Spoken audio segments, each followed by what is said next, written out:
Sri Sachidananda Sadguru Sainath Maharaj Ki Jai.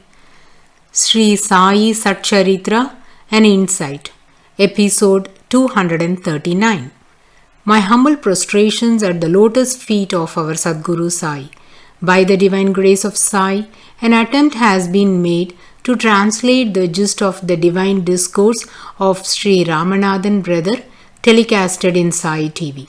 This is purely done to share the glory of Sai and his divine teachings with more insight to the aspirants. Om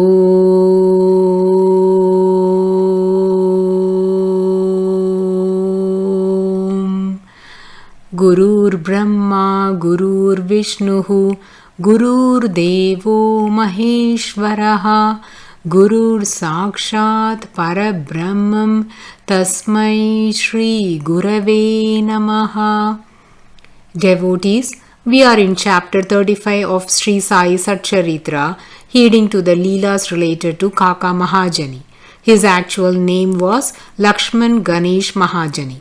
He was addressed as Bade Kaka by Sri Sai Baba.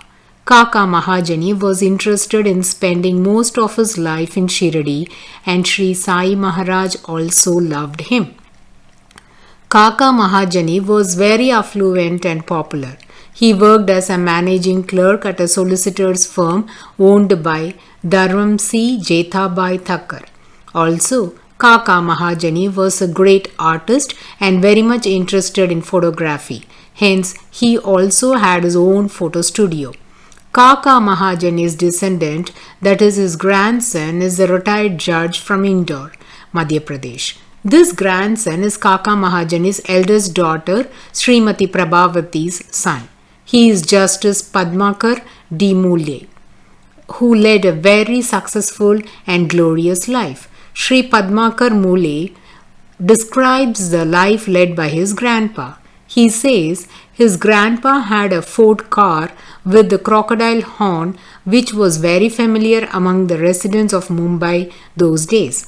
He had a very great personality, was tall and handsome, always wore Maharashtrian pakadi, a special turban worn by Maharashtrians. His wife was Kakubai. Though she didn't have much schooling, Kaka Mahajani made her learn English so that she can speak the language fluently. Thus, she could speak English gracefully without effort. He had 3 daughters. The oldest one was Srimati Prabhavati, and Sri Sai Baba used to call her Pilla. His second daughter was Srimati Sarojini Mulye. She was addressed as Maina by Sri Sai Maharaj. His third daughter was named Shanta. We are not sure if she had the opportunity to have the mortal darshan of Sri Sai Baba. Kaka Mahajani had done paramount services to Sri Sai Maharaj. To recall, Sri Radhakrishna Mai used to collect various articles from affluent devotees to use in Sri Sai Baba's puja and to establish Sri Sai Sansthan. Let us listen to a Leela in this regard. We have heard in earlier episodes that when the ardent devotee by named Nanavali came to Shirdi along with the fervent devotee Jyotindra Tharkad, he asked Jyotindra, "Have you witnessed miracles?" Jyotindra said he hasn't seen any. Nanavali said, "Hey Gavalya, come with me and I will show you some fun." He then took him to Chavadi, which is a little distance from Dwarakamai. Baba was sitting there in Chavadi. In no time, Nanavali reduced his stature and made himself so small that he could fit in a handi. That is glass bowls which are tied with small ropes and hung on to the ceiling of the Chavadi, and then literally jumped up and went and sat up in one of the handis. Like a monkey, he was sitting in the handi and teasing Jyotindra. He was astonished to see that act. It was unbelievable. It was nothing short of a miracle. How can Nanavali, with that state of his body, jump so high and make himself small enough to sit in that handi? It was simply amazing and unbelievable. He then realized that Sai Baba and Nanavali are avatar of Lord Ram and Lord Hanuman in Shiradi. He instantly prostrated in front of Baba there and then venerated him. These glass bowls that were hung in the Chavadi were bought from Mumbai and got fixed by Kaka Mahajani after discussing it with Sri Radhakrishna Mai.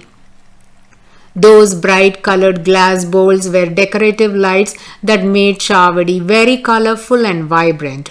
This made the Chavadi procession look more grand. These decorations are an outcome of his creative nature. Though he worked in the solicitor's firm, he also spent a lot of time in his photo studio. Sri Sai Maharaj advised him to read Bhagavatam daily. Devotees intending to do Parayan of holy scriptures would bring their books and get it blessed by Sri Sai Maharaj. In this manner, Eknath Bhagavat was given to Kaka with Sri Sai Baba's blessings. He carried that book with him always. At one instance, Sri Sai Baba took that book and passed it on to Shama, whereas Shama was hesitating to take it as the book belongs to Kaka Mahajani. Sri Sai Baba said, "It will be useful for you, hence I gave it to you. You go and keep it in the storeroom." In this context, storeroom implies Shama's house. In another situation, Shama was asked to take Sri Vishnu Sahasranama book from a Ramadasi by Sri Sai Baba. Knowing this, the Ramadasi became very angry and had a fight with Shama. Whereas Kaka Mahajani is not of that nature. He was a great devotee of Sri Sai and considered this as an ordain of Sri Sai Maharaj. In return, he brought another Eknath Bhagavat book, got it blessed by Sri Sai Maharaj and kept it for his reading. While returning the book with his blessings, Sri Sai Baba said, "This book is meant for you. Delve deeper into this book by heart and soul. This book will be of great help to you." In chapter 45 of Sri Sai SATCHARITRA, we can come across a Leela related to Kaka Sahib Dikshit and Anand Rao. This divine sport took place at Kaka Mahajani's home at Mumbai in a place known as Chowpatty. We will be listening to this miracle in detail in future episodes. Thus, in various chapters of Sri Sai SATCHARITRA, one can find the divine sport experienced by Kaka Mahajani. His boss, Dharamsi Jetabai Thakkar, felt a keen desire to meet Sai. Both the employer and Kaka Mahajani were closely associated. Whenever Kaka went to Shiradi, he would not return on the scheduled date and always overstayed, as his stay at Shiradi depends upon the permission granted by Sri Sai to him to leave. His holidays would get exhausted just by his Shiradi visits. So the employer used to wonder, what is this way of these saints? He felt that these saints are after all like human beings. Then why lower heads before them? Having blind faith is not good. Let me go to Shiradi during Holy Festival along with Kaka Mahajani and find out what was happening there. With this perspective, he set out to Shiradi. The employer thought the work at the firm is getting interrupted due to the overstay of Kaka Mahajani at Shiradi. This was his frame of mind, being an employer of the firm. But in reality, whenever Sri Sai extended Kaka Mahajani's stay, there was never an interference with the flow of work. The boss always ridiculed Kaka Mahajani, saying that he never had control over his decisions and depended exclusively on Sri Sai's mindset. In this chapter, Hemat Panji had very skillfully narrated the fascinating approach of Sri Sai Maharaj towards Thakkar. In the 20th chapter, Hemat Panji mentions that Kaka Mahajani was named as Bade Kaka by Sri Sai Maharaj. In 27th chapter, we can find the instruction of Sri Sai Baba to Kaka Mahajani to read Nath Bhagavat. Now in this chapter 35, we are heeding the Leelas experienced by Kaka Mahajani and his friend. He, the most fervent devotee, served as the first editor of Sri Sai Leela magazine that was started in the year 1923. To recognize his devotion, Sri Sai played a divine sport. 1 month after Sri Sai Baba attained Mahasamadhi, that is on 15/11/1918, Kushal Chand, an ardent devotee, attained Samadhi.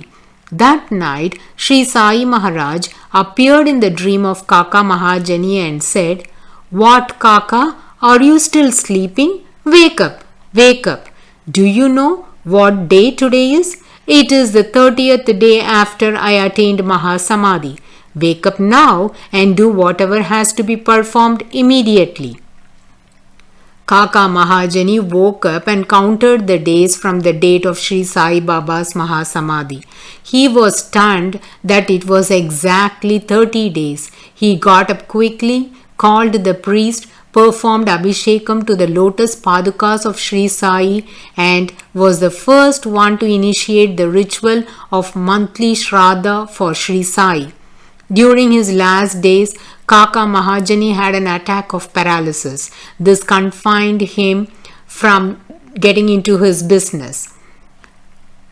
After this, he shifted to a place called Vai near Panchagani, near Mahabaleshwar, to his ancestral house. This most loving devotee of Sri Sai merged with Sri Sai Baba in the year 1938. Kaka Mahajani, right from his young age, served Sri Sai Maharaj in various ways.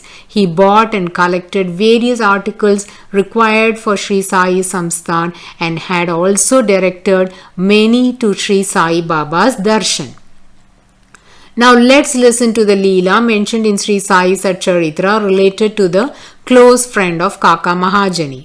This friend, though was greatly devoted to God, didn't have faith in the Saguna worship, that is worshipping God in form. He always mocked Kaka Mahajani for taking darshan of Sri Sai Baba and was inquisitive to find what was happening in Shirdi. His thoughts were like that of Kaka Mahajani's boss. This friend wanted to accompany Kaka Mahajani to Shirdi. His mind was filled with misconceptions and doubts. He also laid 2 conditions. They were, he will not bow before him or give him any dakshina. Kaka Mahajani was chuckling in his mind, because once a person comes to Shirdi, all their doubts and misconceptions will vanish and they will prostrate at the holy feet of the Sadguru. Even a leaf cannot move without his ordain. What of humans? He is the greatest wire puller of the world. Kaka Mahajani has witnessed various leelas of Sri Sai Maharaj, hence he knew that his friend's perception will change once he steps into Dwarakamai. He assured his friend that nobody will force him to bow or give dakshina to Sri Sai Baba and he can do as he desires. So, on a Saturday night, they decided to start from Mumbai and reached Shirdi on Sunday morning. They kept their belongings at Satewada and both went straight to Dwarakamai to have Dhuli Darshan of Sri Sai Baba. Dhuli means dust. A devotee, out of enthusiasm and extreme love for the god, goes straight to have darshan with the dust settled on his body owing to his travel. Now they entered the masjid and the friend, out of curiosity, was looking keenly with a suspicious eye to have a glimpse of Sri Sai Baba. Sri Sai Maharaj was seated with his legs outstretched, placing his left hand on the railings with a unique and sweet tone said, "Ka alasa ji," means, "Why have you come, please?" Kaka Mahajani didn't understand anything. He was wondering why Sri Sai Maharaj speaking in a peculiar tone and asking a weird question as to why you have come, please? Whereas the friend that accompanied Kaka Mahajani was stunned to hear this tone, voice modulation, and the question of Sri Sai Baba. Why did the friend get surprised? What change did it bring in him? All these can be heard in the coming episode. Bo to Sri Sai, peace be to all. Om